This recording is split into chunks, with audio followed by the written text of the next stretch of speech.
Hello race fans, I'm Chris Terrell. I'm here for dailyfantasysportsrankings.com to bring my weekly daily fantasy NASCAR post-qualifying picks video. Before getting into that, if you're not a DFSR member yet, make sure to sign up. It's going to give you access to our member chat room. I'm in there discussing NASCAR pre-lock, usually in there Saturday night as well. And I cover NHL, do sheets for NBA, cover MLB and NFL as well as PGA for DFSR. So I'm in there pretty much 24/7, 365.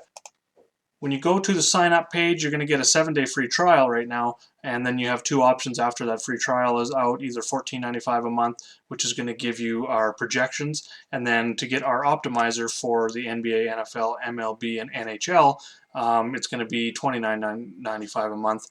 One subscription covers all the sports and the member chat as well. Get over, check it out today. With that, let's get into this week's picks.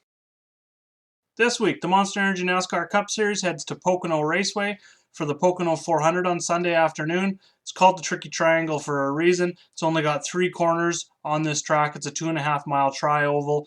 Turn 1 has 14 degrees of banking, Turn 2 has 8 degrees of banking, and Turn 3 has 6 degrees of banking. So that's going to be the biggest challenge for teams this week. Crew chiefs and car chiefs especially getting the car set up for the driver to either work well in all 3 corners with more of like a balanced setup, or sometimes you'll see a driver who may not be great in one turn but will be very strong in the other 2. A lot of drivers may sacrifice Turn 1 to be very strong in Turn 2 and 3, especially Turn 3 coming to the start-finish line there. So that's going to be the biggest challenge this week. Listening to drivers through practices, qualifying, a lot of interviews, and definitely jump into chat. I can share some of those links for you. Definitely follow Bob Pockris on Twitter. He had a lot of those interviews. It's going to be tough to pass. So be careful when you're looking at those drivers starting back in the pack. Make sure they've either 1 got a good pit crew, 2 got a fast car that they can be able to make it through the field. Just because with this new package, that is one of the things that a lot of drivers are saying is it's just going to be very tough to pass. Heard from Kevin Harvick and Martin Truex Jr., who were starting outside the top 10, who said it's going to be very tough to get back into that top 10. Once you get up front, it can be very, not easy, but it's going to be a lot easier to stay there versus trying to get up there in the first place through all the dirty air with this new 2019 rules package, which originally they weren't going to be using the air ducts. They have decided after the Atlanta race they changed things up and decided they will be using the air ducts here at the Pocono race as well as the Michigan race. So keep that in mind is the full package. So we're going to see it's going to be hard to pass. Track position is huge. With that, let's jump into the sheet here, into the picks. Have a look at some drivers that really stand out this week. So I've got everything loaded here on the sheet. I've got my initial core plays highlighted here. You can see that that's the members only sheet where I highlight my top plays. So you can get that DFSR.com or rotorpros.com in either of the chats. Just reach out and I can share that members only sheet with you. The rest of my picks will be highlighted here by the end of today. So looking at some track history, some guys that stand out. Obviously, we're going to go sort by track history, look a little bit. You got Kevin Harvick, who's been extremely consistent here. Kyle Busch has 2 wins. In his last 3 races. Took him 26 races to get his first win. He's won 2 of the last 3. We got Martin Truex Jr., who stands out there as well. Chase Elliott, Kurt Busch, Eric Jones.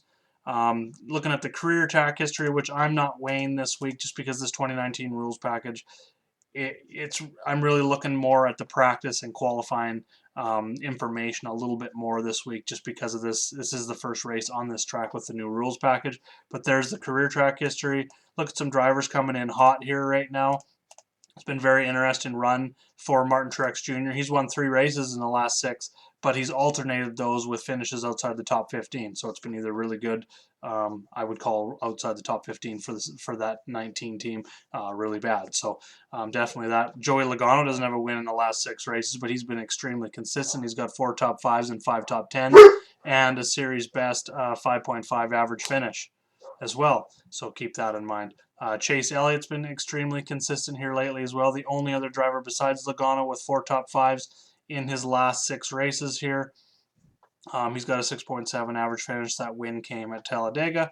Kyle Busch has fallen off a little bit considering how good he's been this year. He's got a top 10 in all but 1 race for the season. He's only led 257 laps in the last few races. He had his first finish outside the top 10, but he's still a dominant driver. Stay tuned for some more information on him. So looking at the practice and qualifying information, practice 1 and 2 came on Friday. That information is here. Only 2 drivers, Kyle Busch and Brad Keselowski, finished top 5 in both of those practices. We've got the 10-lap averages here as well. I'm weighing this week, and then we've got practice average between 1 and 2. Definitely weighing that very heavy. I want to know who's got a fast car in this rule package this week. And then qualifying, I've got up there. I've got 15 on it right now. Just from listening to the drivers say that it's going to be tough to pass. So track position is going to be huge. Obviously, that means restarts are going to be big. Handling with the car on restarts. And then also, this is an impound race, so after the tech came before qualifying, so we're not going to have to wait till Sunday to find out the official starting lineup. But in qualifying this week, they can go ahead and change tires, but the setup for the car will remain the same because the cars are impounded after qualifying until the race tomorrow. They'd be able to change a few minor things, but when it comes to the race setup itself, they probably were as close as they were going to get. So some of those cars that were trying for qualifying position, maybe over race setup, are going to be a bit of a disadvantage off the start. So keep that in mind. That's another reason why I have qualifying up front, because those are going to be your fastest cars at the start of the race, most definitely. There's going to be adjustments that come. Look for the strong teams to move forward there as well. So I'm going to go back. I'm going to sort by DraftKings price in here. Kyle Busch is obviously at the top. He's won, like I said, 2 of the last 3 races here. It's been very strong. Top 5, I believe he's got top 10s in 4 straight. He's led 50-plus laps here in 3 of the last 4 races. And as you can see, he was top 5. The only other driver to do that is Brad Keselowski, top 5 in the first 2 practices on Friday. He was also fastest in 10-lap averages in that final practice. He's qualifying on the front row. So while I think William Byron, who I'll mention here, 7,600 on DraftKings, 8,300 on FanDuel, he's starting from the pole, was very fast. They do that layover picture during qualifying where you can see the top 3 cars and how close they were. Byron was very strong. So I think he has a chance. Top 10 in both first 2 practices. I don't think he's got a long run car. I don't think he's going to win the race. I think he can get out and he can lead some laps early, getting us some points that way, maybe 10 to 20 laps before I think Kyle Busch takes over the lead there. He doesn't have the greatest long run cars. You can see he was 11th in 10-lap averages. I still think he's a top 10 car for the week, most definitely. Play him a little more on FanDuel. But I think pairing him with Kyle Busch gets you, I don't know, anywhere from 50 to 80 laps led here in this race. So I definitely like that combination. Kevin Harvick stands out. He has been very, very consistent here, top 5s. We'll just go ahead here and we will look at the racingreference.info. He's got top 5s in 5 straight, top 10s in 6 straight races here.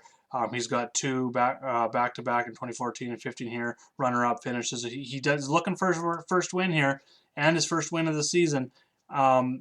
He's been very strong here. He's led some laps lately when I'm looking at current form, so I think he can jump up and he can be a car that will contend this week. I don't think he's going to lead a lot of laps. I'm not looking for him for the dominator this week. I think that's Kyle Busch, William Byron a little bit. Possibly Chase Elliott gets up there and leads some laps. I like his 10-lap averages, but Kevin Harvick I think is going to be a strong car.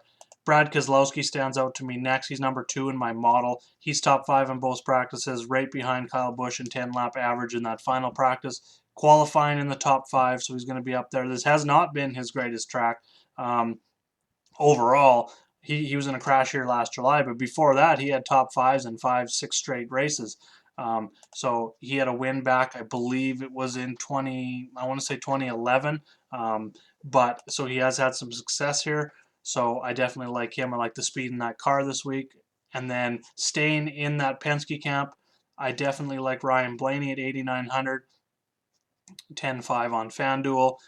A little bit up and down, more of a GPP play for me this week. He showed a lot of speed in practice 1. He was 2nd, and then he fell off a bit in practice 2. He was 14th, yet he had the 6th fastest 10-lap average there. Qualified 17th, so there is some place differential there for Blaney this week.